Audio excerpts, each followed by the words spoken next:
પહેલી જ વાત આપણે યાદ કરીશું શાકોત્સવની. ના સિઝન હવે આવી ને શાકોત્સવની.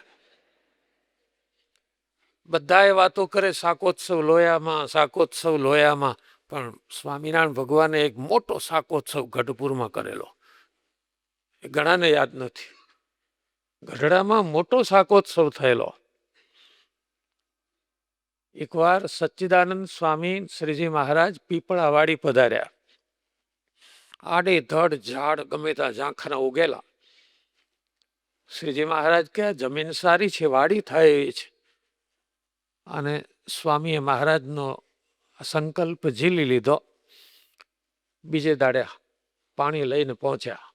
જેટલા વૃક્ષ હતા ને એને વર્તમાન ધરાવી દીધા. ઝાંખરાને બધા સુકાઈ ગયા. પાણીના બે છાંટા અડ્યા એમાં સુકાઈ ગયા. અને બધું સ્વામીએ જાતે સાફ કરીને રીંગણા વાવ્યા. સંતોને વાવતા આવડે છે.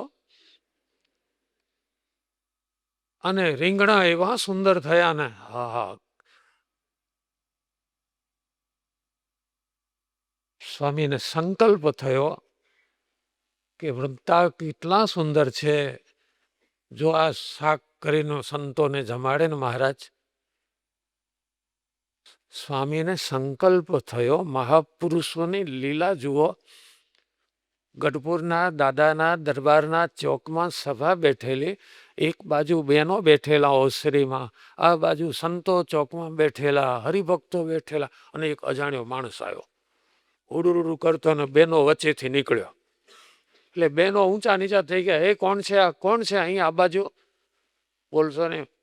બેનો કે ઉપવાસ નહીં પડે. હું તો સચ્ચિદાનંદ સ્વામીનો સંકલ્પ છું.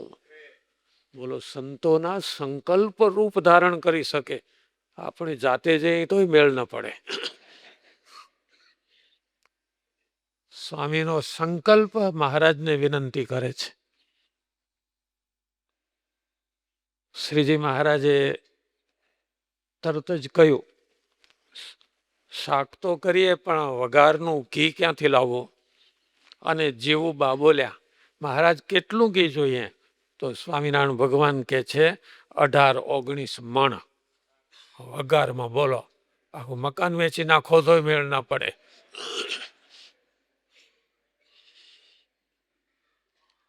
જીવુબા બોલ્યા મારે એક રસોઈ આપવી જ છે. તો લાડુબા કે છે મારે સંકલ્પ છે. બે રસોઈઓનો સામાન મહારાજ કે છે લક્ષ્મીવાડી મોકલો. ગાડા ભરાઈને રીંગણા પીપળાવાડીથી લક્ષ્મીવાડીએ પહોંચ્યા. શ્રીજી મહારાજ નિત્યાનંદ સ્વામી, બ્રહ્માનંદ સ્વામીને કહે છે તમે બધા મિષ્ઠાન બનાવો, અમે શાક બનાવશું.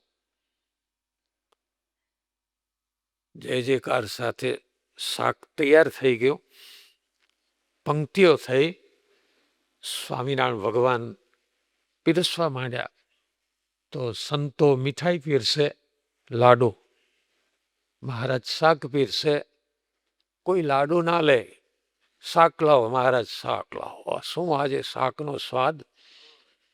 અને ડંકો લઈ લઈને, ડંકો કોઈ ખ્યાલ છે? કોઈ ડંકો ખબર નહીં હોય તમને.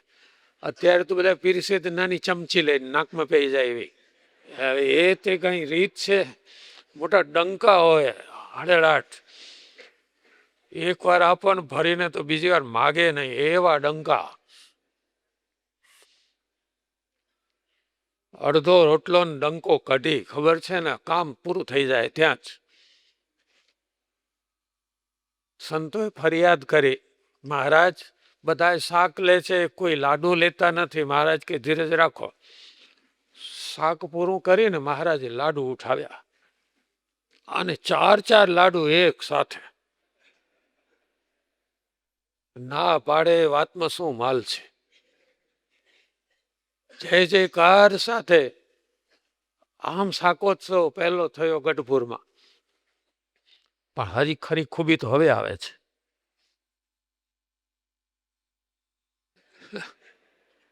આટલું બધું જમાડ્યા બપોરે.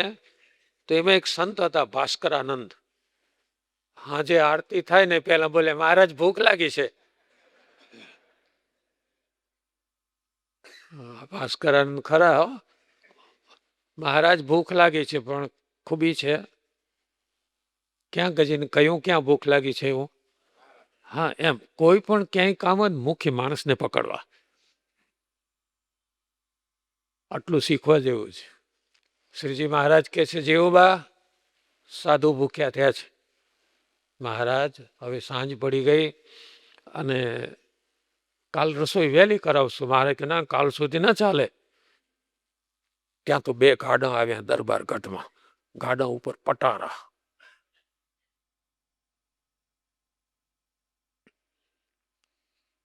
કુંડળથી રાયબાઈ હતા દરબાર. મહારાજને હાથ જોડ્યા. શ્રીજી મહારાજ કે શું બધું આ લઈને આવ્યા? મહારાજ પટારામાં લાડુ છે 500.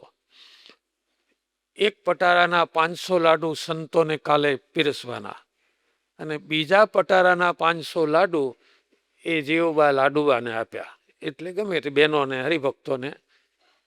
શ્રીજી મહારાજ કે છે સાધુ ભૂખ્યા થયા છે લાવો. અને પટારા ખોલ્યા. એ જ વખતે હર હર મહાદેવ. અને પંક્તિ થઈ ગઈ. હજુ તો આરતી નહોતી થઈ અને મહારાજ મોતૈયા લાડુ. એ લાડુ પાછા મોતૈયા હતા. મોતૈયા લાડુનો બહુ મહિમા છે. ગેસ મટી જાય મોતૈયા લાડુ મળે તો. મેં નજરે જોયું છે. ઘણીવાર ગાય કે બળદને આફરો ચડે છે. એને 2 કે 3 મોતૈયા લાડુ ખવડાવી દો ને તો 10 જ મિનિટમાં ને સારું થઈ જાય છે. આટલો મહિમા છે મોતૈયા લાડુનો. શ્રીજી મહારાજે પીરસવાનું ચાલુ કર્યું. એક પટારો ખાલી કર્યો, બીજોય ખાલી કર્યો. 1000 લાડુ સંતોને જમાડી દીધા. પણ રાઈબાઈ તો ખુશ હતા. જેને રાજી કરવા માટે અમે લાવ્યા છીએ તો એ રાજી થતા હોય તો જેમ કરે એમ રાજી રહેવાનું. ઘણા માણસો હઠ પકડે. ના મારે તો ઈચ્છા હતી તમે પલાંઠી વાળીને બેહો પછી જ તમને હાર પહેરાવો. પણ જેને રાજી કરવા છે ને એ કહેતા હોય કે આ ઢોળી નાખો તો ઢોળી નાખવાનું. સ્વામિનારાયણ ભગવાન રાઈબાઈને કહે છે ચિંતા ન કરતા, તમારો સંકલ્પ છે ને તો કાલે સંતોને લાડુ જમાડીશ. પટારા જોયું તો એવા ને એવા ભરેલા જ હતા. કેવી સુંદર કથા. સ્વામિનારાયણ ભગવાને શાકોત્સવ કર્યો.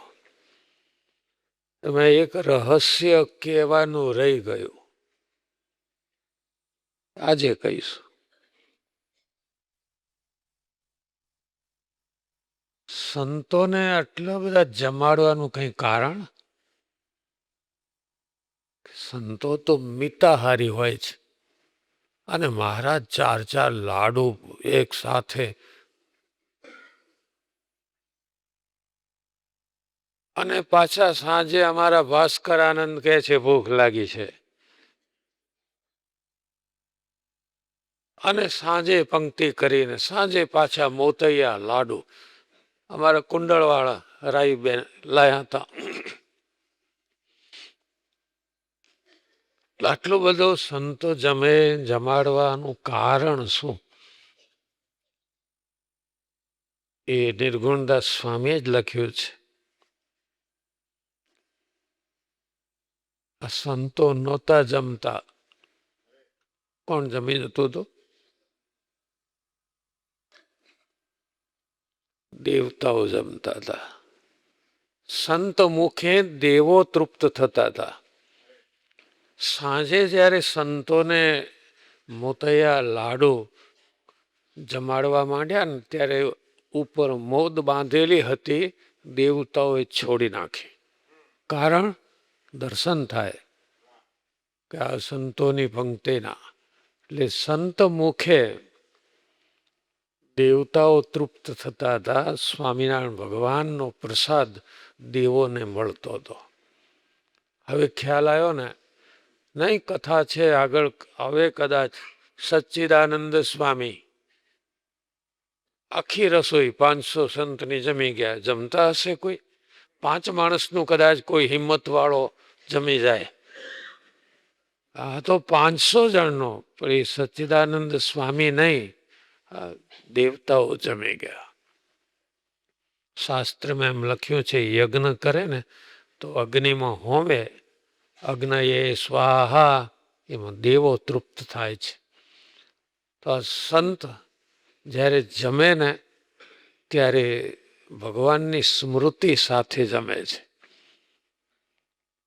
એ પોતે જમે નહીં, ઠાકોરજીના સ્મરણ સાથે. સત્સંગી જીવનમાં એક સરસ વાત લખી છે કે જમતી વખતે જે એક એક ગ્રાસે કોળીએ કોળીએ ભગવાનનું નામ લઈને જમે ને તો એને ઉપવાસનું ફળ મળે. કામ થઈ ગયું ને આટલા ઓછા રોકાણથી આટલો ફાયદો થતો હોય, જમવાની છૂટ, સ્વામિનારાયણ કંઈ જમવાનું, તો આખો ઉપવાસ જમા થઈ જાય બેલેન્સમાં, કેટલું કામ થઈ જાય.